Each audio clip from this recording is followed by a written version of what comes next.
Hi my dolls, welcome back to my YouTube channel. My name is Natasha and I hope that you guys are doing well. On a previous video I made about things that you can't avoid when leveling up, a subby named Kate commented, how do you avoid falling into old habits or interacting with people from your past without ruining your growth or your evolution? She also went on to ask, how do you manage loneliness and capitalize off of your alone time, right? I have decided to split my response into 3 parts, and this is part 2 of 3, so make sure that you are subscribed so that you don't miss an update.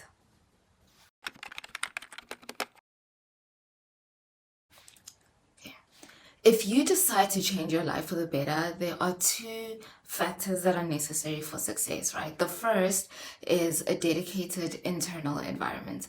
This is your dedication, your discipline, your willingness, your overall hunger to achieve your goals. The second is a healthy external environment. This is the place and people you interact with on a regular basis, right? Your overall community. Now, we all know that growth or change cannot take place in comfort. And for a lot of us, our community or, the places that we live in is that comfortable place, right? But not everyone is fortunate enough to have a healthy external environment. And if you're one of those people, we are going to learn how to navigate that.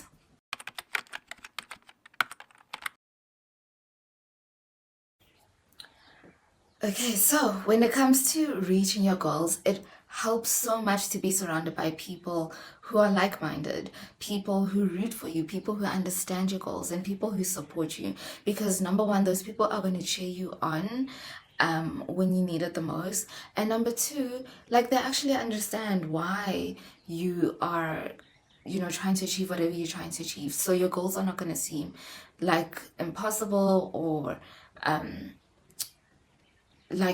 I don't know how to say it, but basically they're gonna understand it. They're gonna understand your journey and your goals and create a healthy environment for you to achieve those goals, right? Whereas on the other hand, they are people who might not be very supportive of your goals. And a lot of the time, it's not that they don't want to see you win, it's because they don't really understand the reason or drive that you have to achieve those goals.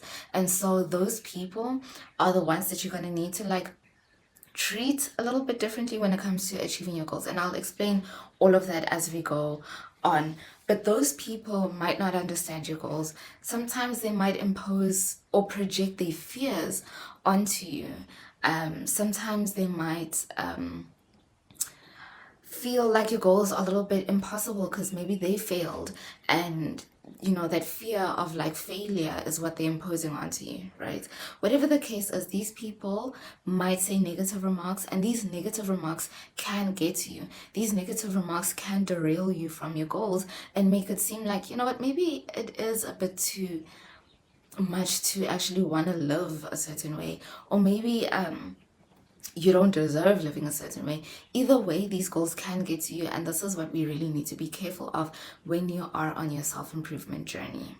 Oh, also just to add, another reason why it's important to be mindful of people who don't understand your goals, they can actually, excuse me, they can actually enable bad habits, right? So like I mentioned, sometimes they might impose their fears onto you or project their fears onto you, but they can also enable bad habits whenever you're around. And obviously that's going to set you so many steps back in terms of your goals.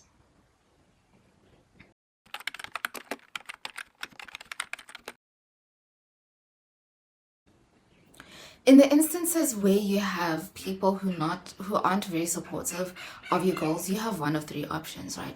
Your first option is to put them in buckets. I touched a little bit on this on my previous video, so if you haven't watched it, please go back and watch it. But you can actually put them in buckets.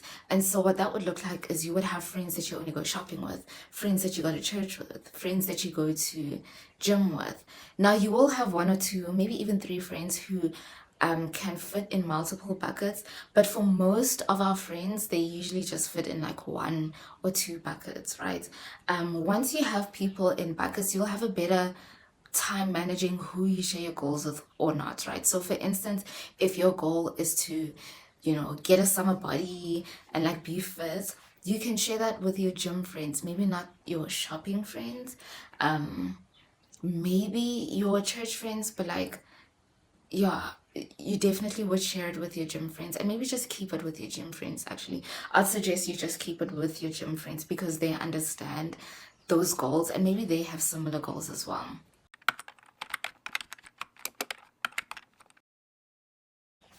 Your second option is to distance yourself or to isolate yourself. And what this would look like is only interacting with these friends only when it's necessary, right? So spending most of your time just checking in on them. Obviously, it doesn't have to be cold or unhealthy. You don't also have to ghost people. I feel like that's so unnecessary. And I feel like ghosting is so like immature. Guys, like we're adults, you can communicate if you need a bit of time off or whatnot. Ghosting is just like really it just shows like how poor of like communication skills you have. So you don't need to ghost people. You can simply reach out to them and say, hey, you know what, I am gonna take a bit of time off on like communicating, so you're gonna hear less of me for a certain amount of time. Please know that it's not you or whatever, if they the type to need reassurance. And hopefully like they'll respect your boundaries, right?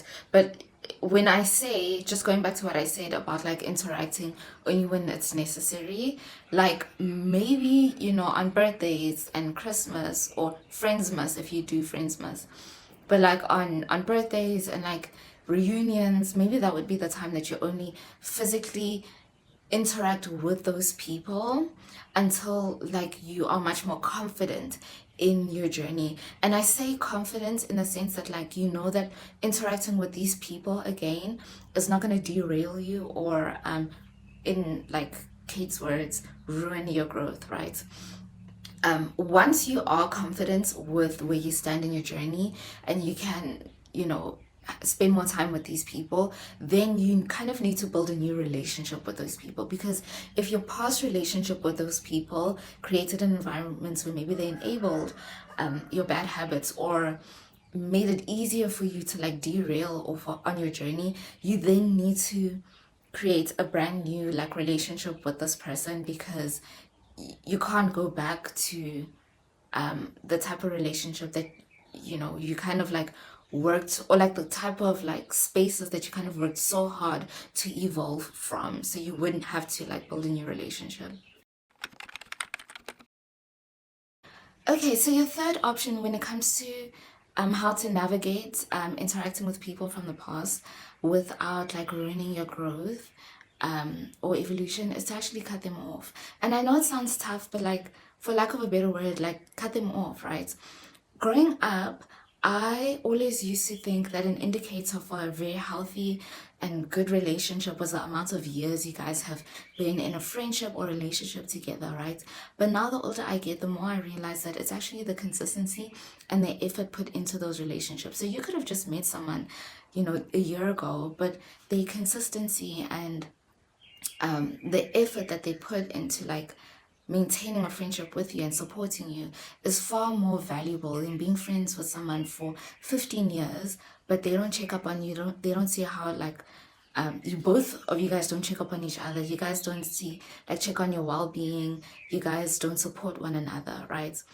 And so ultimately you want to be surrounded by people who are healthy, who provide healthy relationships or friendships and are very supportive of you.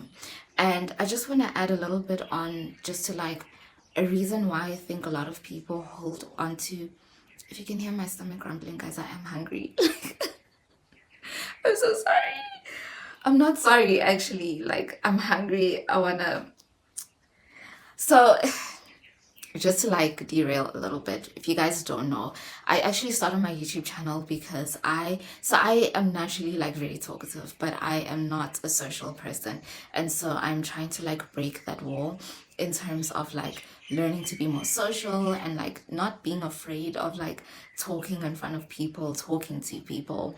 And so when I started this YouTube channel, it was actually just a voiceover. If you go to like my old videos, it's like just me voicing over like images and videos. But now, like, I have finally gotten over the fear of being seen on camera. But now, like, you can't cut out like your stomach grumbling in the background. And I film in the morning because it's just the best time. Like, it gets really hot throughout the day, and like I can get really cranky, so it's the best time. But I haven't had breakfast, and now it's catching up with me. Where was I? Where was I? So yeah, so like I feel like a lot of the time people, when we hold on to like old friends or old relationships, sometimes it's because like we hold on to like the memories we made with those people. And the truth is people will come in and out of your lives, and they will be part of your life for a certain period of time. Some stay longer than others. But once like they fulfill their purpose, what often happens is that life will kind of push you into like very different directions, right?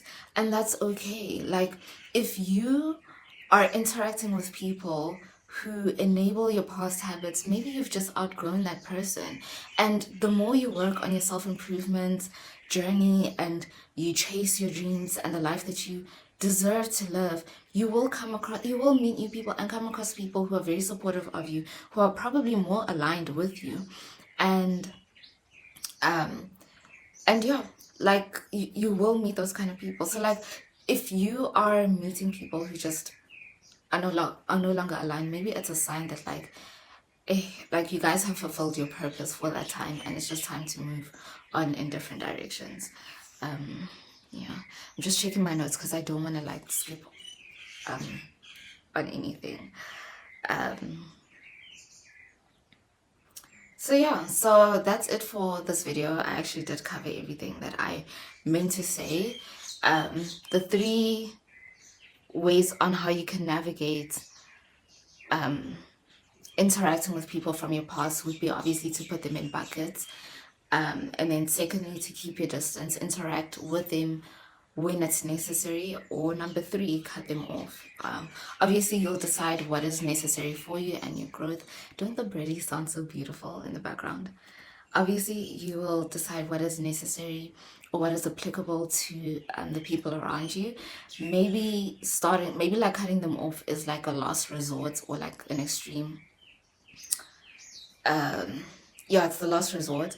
And so starting off with like placing them in buckets, and if they can't respect those boundaries, then maybe go on into like the second step where you keep your distance and only interact with when necessary. And maybe that like distance will help you identify whether it's like a friendship or relationship that you want to pursue further.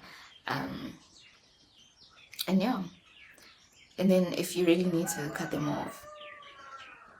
So yeah, I hope this video was very helpful. Please make sure that you are subscribed and that you give this video a thumbs up. And if you have like any comments or perspectives that I might have missed, or I don't know, like a different way of thinking that you just want to share with me, please let me know down in the comment section.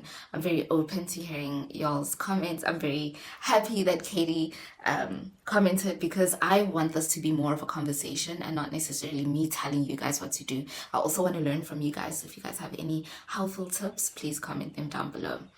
Anyway, that's it for this video. I will see you guys in the next one. And again, yeah, the next one will be part 3 of like my response to Katie's comments. Okay, cool. Bye.